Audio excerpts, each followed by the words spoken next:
Assalamualaikum warahmatullahi wabarakatuh. Halo, selamat pagi semuanya, selamat siang, selamat sore, selamat malam. Perkenalkan nama aku Alfia Rasmaulia dari kelas AK 201 PJJ Akuntansi. Di sini aku akan mempresentasikan tentang anger management. Presentasi ini dibuat untuk memenuhi tugas UAS Estetika Humanisme.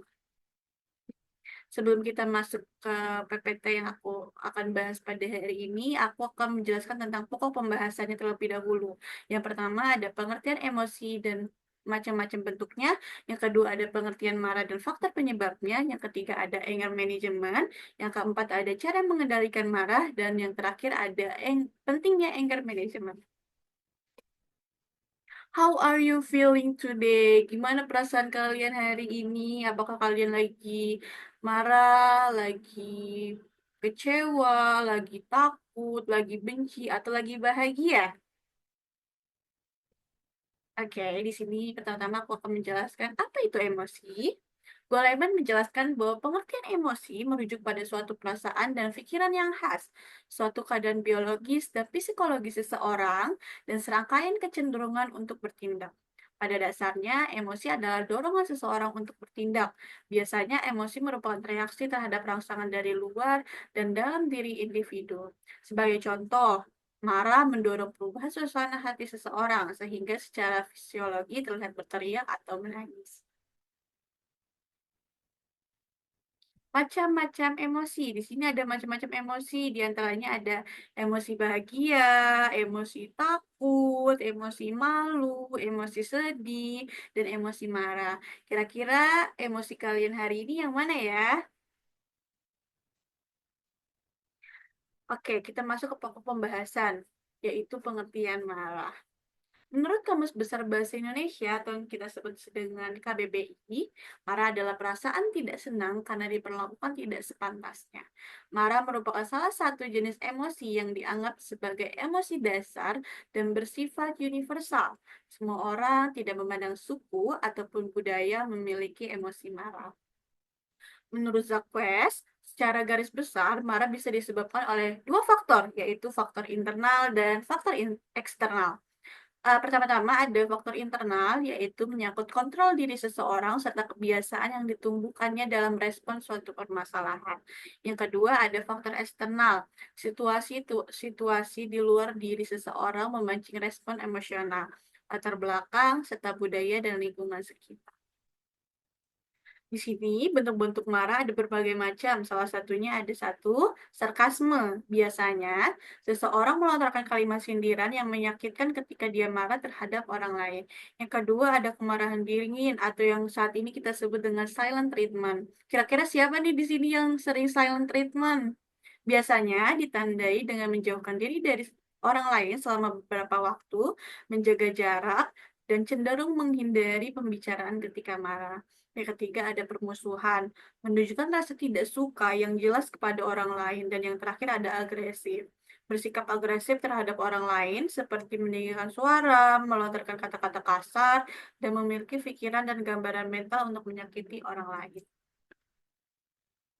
Anger management. Pengelolaan marah atau yang bisa disebut dengan anger management merupakan suatu tindakan untuk mengatur pikiran, perasaan, emosi yang ada pada diri seseorang dengan cara yang tidak merugikan diri sendiri maupun orang lain dan bertindak secara positif. Sini ada aspek-aspek dalam mengelola marah. Yang pertama, mengenali dan mengendalikan emosi marah. Mengenali emosi marah merupakan kemampuan untuk mengenali perasaan marah sewaktu perasaan marah itu muncul, sehingga seseorang dapat mengenali perasaan tersebut dan akhirnya tidak dikuasai oleh emosi marah.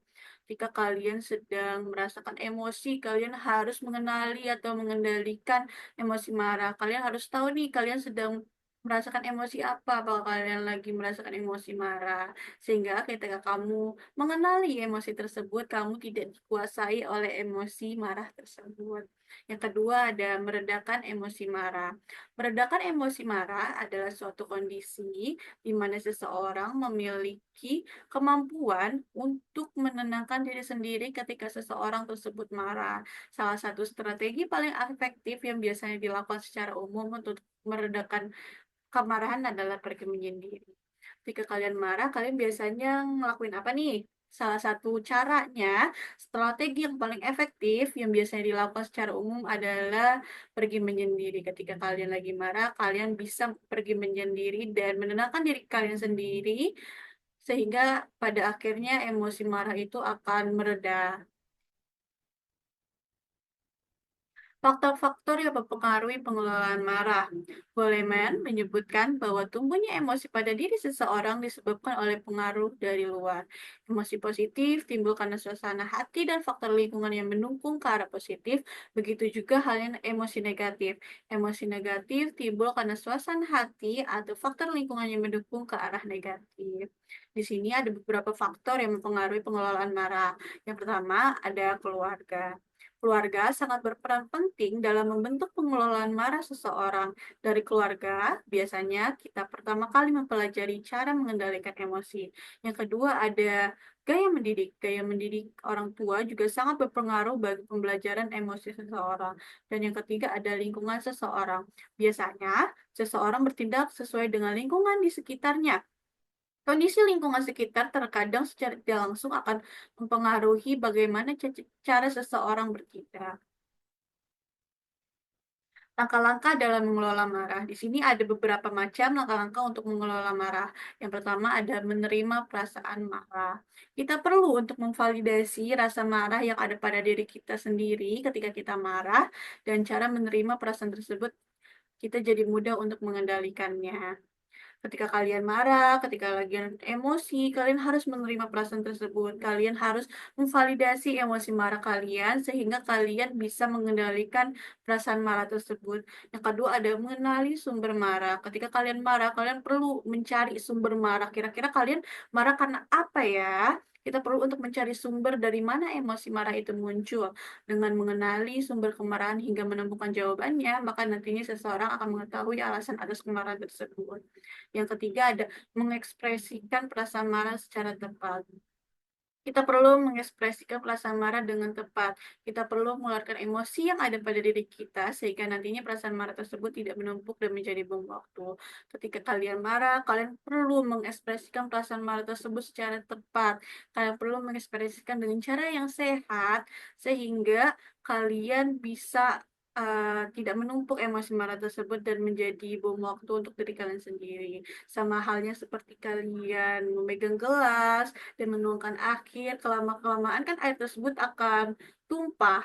Ketika tumpah, kalian seperti emosi marah kalian itu, ketika kalian memendamnya dari waktu waktu, emosi marah tersebut akan menumpuk dan pada akhirnya sewaktu-waktu akan meledak dan itu akan merugikan diri kalian sendiri sehingga kalian perlu mengekspresikan perasaan marah secara tepat.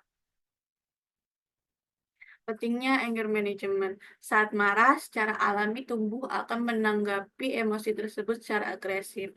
Hal ini merupakan bentuk perlawanan dan pertahanan diri. Ketika marah, kita perlu menghindari tindakan agresif berupa kekerasan fisik karena bisa membahayakan orang lain dan merugikan diri sendiri.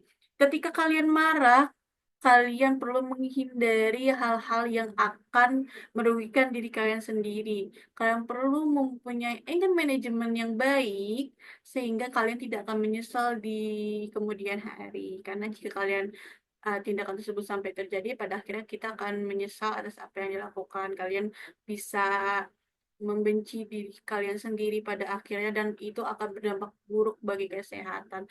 Ketika kalian tidak bisa manajemen emosi kalian dan kalian merasa ada yang salah pada diri kalian sendiri, kalian bisa untuk datang kepada profesional seperti psikolog atau psikiater.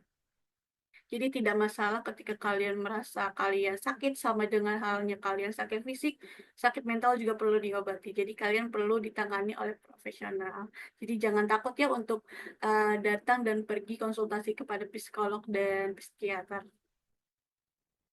Baik, sekian dari presentasi aku hari ini. Semoga kalian dengan lihat presentasi aku hari ini, kalian jadi tahu cara mengendalikan dan mengelola emosi marah kalian. Sekian dari aku. Wassalamualaikum warahmatullahi wabarakatuh. Sampai jumpa semuanya. Terima kasih banyak. Baby, you, oh, oh, you, oh, oh, you, oh, oh, yeah. You, oh, oh.